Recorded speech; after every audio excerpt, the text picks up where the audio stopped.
Hi there, I am MisterBo, and today we have the official gameplay launch trailer for Crash Bandicoot 4 It's About Time, and we're going to be breaking it down and analysing it because near the end there are some things that you may have missed which are actually pretty interesting and some things we haven't actually seen before. Now, if you do enjoy this video, I would super appreciate it if you tap that like button. It helps support this video and gets it seen by more people. But with that out of the way, let's dive into it. So the trailer opens pretty ominously. We see Crash walking towards this dimension portal. We get shots of Cortex on the monitor. We get that weird evil tree. And we have this deep dark voice telling us that a great power has been awoken. Only to find out that it's actually just Aku Aku trying to wake Crash up from his sleep. We then fast forward through the trailer and we get a good look at hazardous waste, we get a good look at Torna, and we also get a good look at the space environment that we have seen in previous trailers and gameplay. We're not entirely sure what dimension this currently is, but we can see Coco making her way across to the middle section, using the time ability of Kopunawa to slow down these platforms so she can make it over without falling off. It is also worth noting that when you play as Coco, she's actually got her tablet with her the whole time, which is just a cool little feature. We get a look at Snack World, and this is actually from the level that we saw in the PlayStation Underground trailer last week, so nothing really too new here. We then get a good look at Akano, who obviously is the fourth and final mask ability. We've talked about his abilities already. He basically allows you to spin and glide further distances, and then also deflect enemy projectiles back at them. It seems like he's introduced in Tranquility Falls, which is the most recent dimension to be revealed. It kind of has a Japanese aesthetic to it, and you can see that certainly in this gameplay. We can see this dragon in the background who seems to be swirling and looping around all these buildings, and you can see buildings are upside down, floating in the middle of nowhere. It looks like a very interesting dimension to go through. We then get a shot of some sort of cutscene where Crash and Coco are confronting Cortex, and from the area that Crash and Coco are standing in, well, it looks like this could possibly be some sort of boss fight with Cortex. Whether that's an early boss fight that you just win and Cortex kind of retreats, or if it's maybe one near the end of the game. We then get a good look at some Cortex gameplay in the Eggipus dimension, which is the exact same dimension that Dino Dash takes place in. And we see Coco in an as of yet unnamed dimension, which is a fishing town overrun by the undead zombies, but it's also like a carnival, fairground, circus theme. I'm not entirely sure what is going on, but it really reminds me of some of the levels in the original Rayman, and I cannot wait to explore this dimension. It looks super fun and colorful, and I have a feeling it's just going to be a blast no matter what. We then get more of Torna, and there's nothing really too new here, but then we get some new footage of Dingodile, and well, it shows Dingodile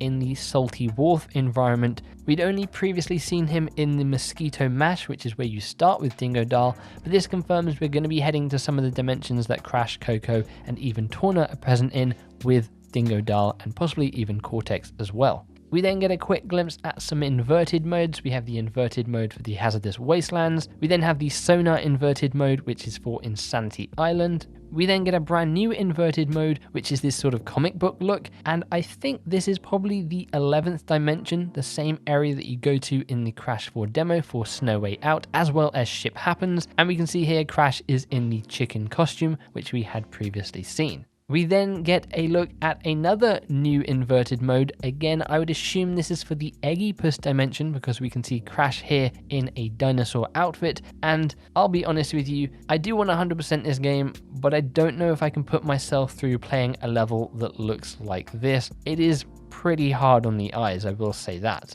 Now, a dimension that we've only seen in one shot is the Coral Reef dimension. It's supposed to look like you're kind of underwater, but without the whole swimming that we saw in Crash Bandicoot 3 Warped, and that is the dimension we're seeing here. But as you can see, it's got the inverted mode on it, which looks to be maybe just turning it black and white. It's quite hard to tell from this shot, but we also get another shot of Crash in another costume. This time it's sort of that neon raver outfit, which again we had previously seen. We then see the underwater inverted mode for the Snack World, which again we had already previously seen, and then we get a glimpse at Engine's boss fight. Now the most interesting stuff comes next, because not only do we get a new dimension revealed, we also get our first official look at Polar in Crash Bandicoot 4, and it looks like from what we're seeing here, Crash is about to jump onto Polar to then ride him through the level, and you can see Crash here in sort of an Arctic kind of lumberjack looking outfit to keep him warm throughout this cold level. Now, are we seeing our very first look at co-op in Crash Bandicoot 4? Crash jumps on Polar to ride him, but look over in the distance, we can see Cortex on some jet skis. Not jet skis, but on some skis that have jets on them.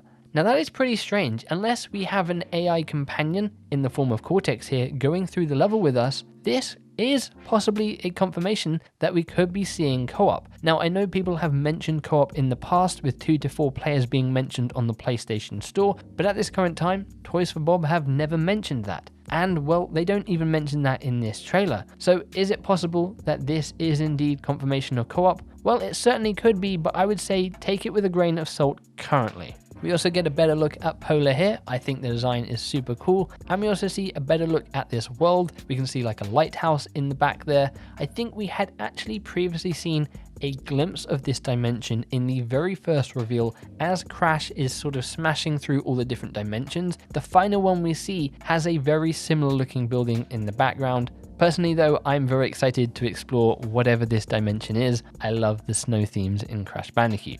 We then get more of hazardous wastes, nothing really too new here, and then we get a look at the flashback tapes. But not only do we get a look at the flashback tapes, we also get a look at a retro skin for Crash. That is correct, there is a retro skin for Crash, and if I had to put a bet on it right now, I would say in order to unlock this skin, you are probably going to need to complete every single flashback tape. Whether that's 100% or just complete them, I don't know, but it's probably going to be tied to them, seeing as we're getting shown it in a flashback tape. I will say though, they've done a super good job with this retro skin. It looks perfect. And then we get a good look at Entropy here, talking about how his enemies are starting to come against him. It is very strange that we don't really get more characters revealed in this trailer.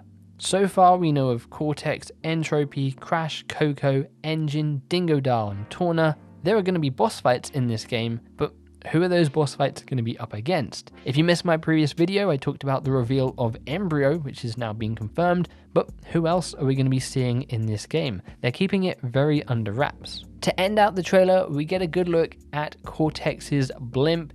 Yes, it is being brought back and we're going to be going into it. Possibly this is near the end of the game. Maybe you're making one final attempt to stop Cortex and Entropy and they're both in this blimp and you basically need to travel along all this stuff being thrown out the back in order to get onto it. It's also worth noting we get a small glimpse of what is under the blimp, and it kind of looks like it is the snack world, but of course it could be another new dimension that has a futuristic feel to it as well. And that wraps up the gameplay launch trailer for Crash Bandicoot 4 It Is About Time. We are just under 2 weeks away from this game now, and I cannot wait. There's so much stuff we still don't even know about this game, and new stuff that was getting teased in this trailer. So my question to you is, how excited are you for Crash 4? What do you think of Polar's new look? And do you think that was some confirmation of co-op, or do you think in that level you happen to have Cortex as an AI character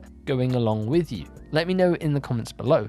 Again, like at the beginning of this video, if you did enjoy it, then tap that like button because again, it really does help support the channel. And if you aren't already, then make sure you subscribe because there's going to be a ton more Crash Bandicoot 4 stuff leading up to the launch and beyond, as well as plenty more other gaming content. If you'd like to stay up to date with myself, you can follow me over on Twitter at @IamMisterBo, link to that in the description below. Apart from all of that though, thank you for hanging out with me. Hopefully I will catch you in some future content, but until then, as always, make sure you take care. Bye-bye.